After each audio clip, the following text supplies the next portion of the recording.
magkakamag-anak ko sa bago.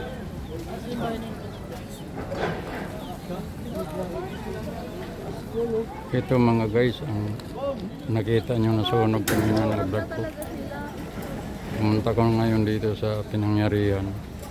Malawak pala. Hindi mo akalain pag tinignan mo din sa mula. Oo. Yung bahay na yun na mataas, 4 na pala ang namatay dyan, na-trap. Kahit makatalong ka, sa apoy ka pa rin mapunta.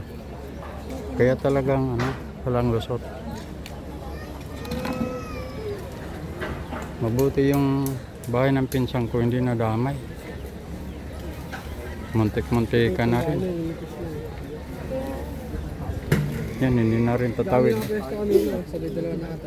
Hindi na rin tatawid doon yung yung apoy.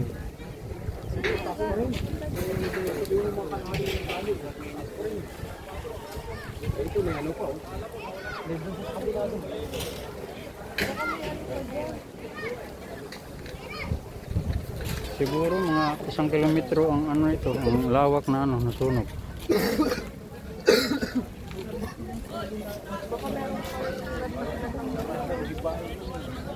Ano ba yun yung Pati yung doon sa mga bata, mga bahay din yun. Simot talaga.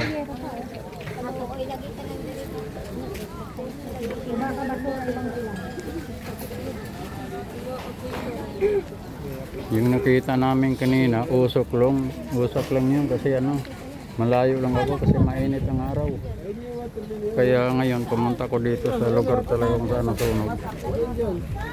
Saka totoo na palang balita na mayroon namatay. Yan, mataas na bahay.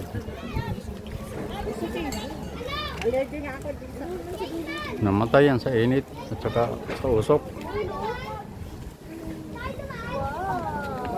Kaya mga guys, ingat tayo sa panahon natin ngayon kasi mainit. Mainit talaga. Saan ang galing yung sunog?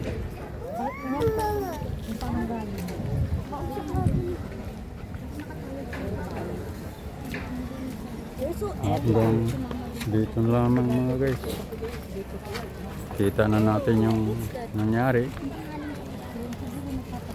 Na talagang sabi pa nga ng iba, maganda pa daw yung bagyo. Dahil ang bagyo may matira pa.